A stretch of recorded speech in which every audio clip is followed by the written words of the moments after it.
Here we go again. Have any of y'all noticed a different relationship to time lately? Yeah, it's fast. Yeah, it seems like everything is accelerating, everything is speeding up. And one of the things that I've read many things about the whole 2012 phenomenon. And one of the things I heard was really interesting, that the reason why the calendar stopped at 2012 was simply because there was a realization that there is no such thing as time. Wow. And that we're eternal beings. That the realization of our true identity happened. Now, if that's true, that would make perfect sense. That if you're an eternal being, you don't need a calendar. Right. Because it's not like, there's a point that you're coming to an end, that you need to be caught up in time. And I think that the acceleration that's going on and the awakening that's going on is kind of witnessing that back to us at some level. Because the time it used to take, what took 6 months or a year to manifest a little while back, now you find yourself manifesting things very, very rapidly. Like when you focus on stuff, you find that it's showing up. If you're saying you're ready for a major change, it's showing up faster and faster and faster. And the reason that we're in three-dimensional time is really to give us an opportunity to have a space between when we conceive of an idea and when that idea manifests. Because in reality, the thought and the manifestation happens at the same time.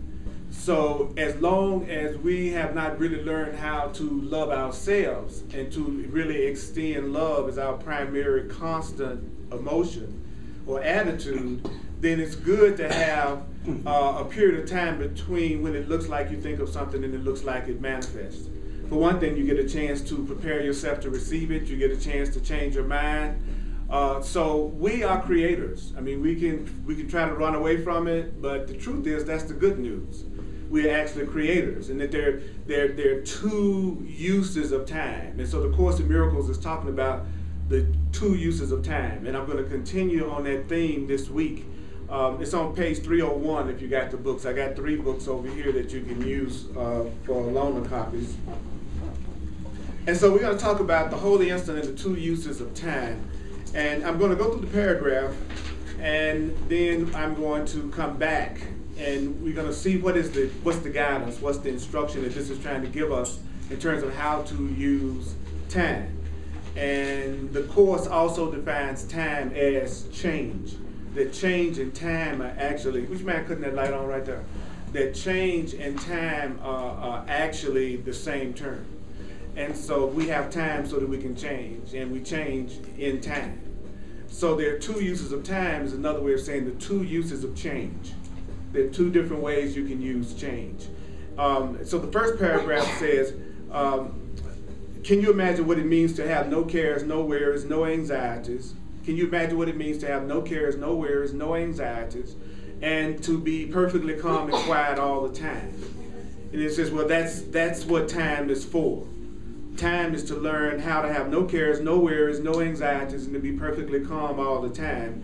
And that's it. It says that's it. Now, we know with the Course in Miracles, we don't have to believe it, we don't have to accept it, we don't have to welcome it. So it's not really about believing what it's saying at first. It's really about just hearing what it's saying. So in other words, what's the purpose of having a relationship if all you're doing is having a lot of worries and a lot of anxieties about it?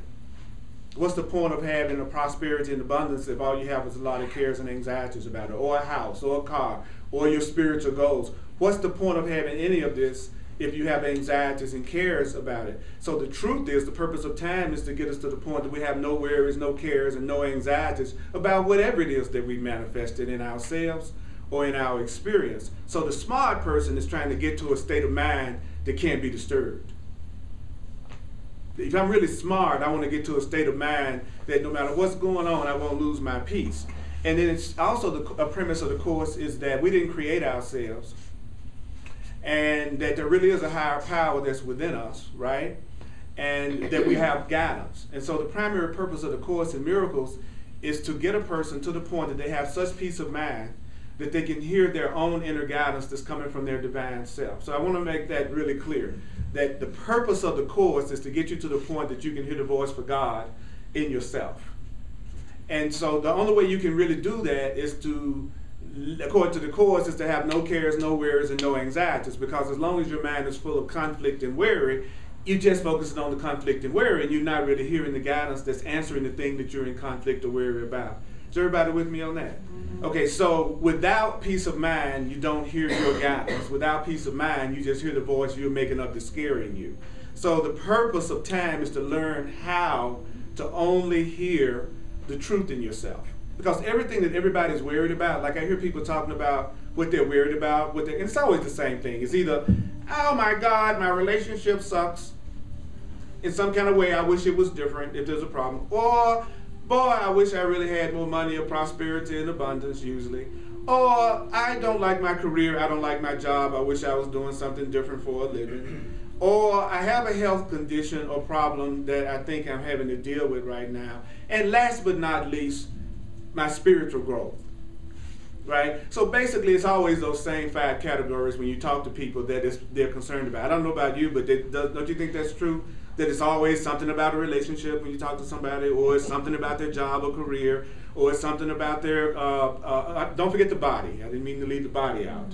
The body is a big one, you know. Something about my body, I'm trying to feed it differently, I'm trying to exercise it differently, I'm trying to make it look different, I need to lose, you know, it's the body concern. So the truth is, the Course teaches that God's teacher, which is your own inner guide, so don't let the religious terminology blow you away. When it says the Holy Spirit, when you hear me read the Holy Spirit in the Course in Miracles, it's talking about the loving right mind within you, the divine self within you, the part of you that is in touch with what's true and the part of you that's in touch with what's real. So the Course says, until the only thing that I want to learn is how to remove everything that keeps me from having any kind of worries and anxieties, then I'll always have a guide. So do you know that means as long as you still worry or are concerned or have what you think of as a problem, you will have a guidance. You will have a guide. And then it says he's not fulfilling his teaching, or the Holy Spirit is not fulfilling his teaching function until you become such a consistent learner that you learn only of him. So I must learn only of my Holy Spirit, only of my divine self, only of my higher self. That's it. That should be the only thing that's teaching me. That should be the only part of me that I'm listening to. And until that is the only part of me that I'm listening to, then the part of me that's teaching me won't stop teaching me until I'm just listening to it. The part of me that loves me won't stop teaching me until all I'm listening to is the part of me that loves me. When I'm not listening to any other voice, the voice that makes me worried, the voice that gives me concern, the voice that makes me think I'm not enough, the voice that makes me think my happiness comes from something or somebody outside of myself. Until I am no longer listening to any voices except that voice that loves me, that knows the truth about me, that is freeing me, then I will have guidance and I will be taught, which is good news. Thank you. That's good news. That's good news. So the Course says, when this has happened, you will no longer need a teacher and you will no longer need time in which to learn. So when it gets to the point that I'm only listening to my higher self, I won't need time, which goes back to what we were just saying about the Mayan calendar. I won't need time and I won't need a teacher when all I'm doing is practicing the truth and listening to the truth. So, again, do not put conditions on your creation because it won't allow anything better to show up for you. When you put a condition, when you come to a conclusion about how you want something to be, then in most cases it blocks something that could be even better coming to you because you've already set conditions on how it is to come. So in order to create, keep in mind that you want to always be willing to be overruled. You always want the universe to be able to bring you something even greater than what you could imagine or what you're asking for. So when you say that this is the only way I can be happy, or this is the person that's going to bring my happiness, then everything and everyone else who could be a channel for your happiness, you will never notice. You won't notice it because you've already come to a conclusion about how it's supposed to show up. So right now, if you are full of conclusions and you're very conclusionary about how something is supposed to happen, I would invite you to undo that. I would invite you to let that go because you're slowing down your manifestation. You're slowing down the speed by which you can receive what you want by coming to a conclusion about how it is supposed to show up or the way it is supposed to be. How many times have you asked for something and desired for something and it showed up? Well, acknowledge that you were instrumental in making it show up. Acknowledge that that came from your own consciousness and your own mind, because the way to keep it coming is to connect yourself with it and to connect yourself with the manifestation. So if it's some good things going on in your life right now, if it's some things you feel great about that's happening right now, then recognize that you created that. That came from you. That came from your consciousness. That came from your mind. That came from where you are. Unfortunately, that's also true about the stuff you don't like. It's just as true about the stuff I don't like as it is about the stuff I do like. But if you're just focusing on what you don't like, you're slowing it down. So one of the things I'm working on right now in my life is that I would like to have even more growth, more creativity, and more excitement in my experience. And the way that I'm allowing myself to do that is to live in the question all the time about always asking myself, what would it take for what I want to show up in ways beyond anything I could ever imagine? How could I open myself up to new friends, new relationships, new prosperity? I want it all new or renewed.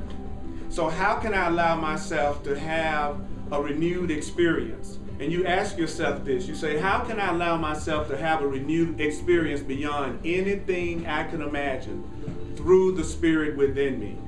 How can I allow myself to have the blank that I want in ways I could never dream of beyond anything that I could ever think of? Allow yourself to live in the question and not in the answer. Don't spend your time trying to figure out how that's going to happen though once you ask for it. It's about living in the question and asking, because the basic law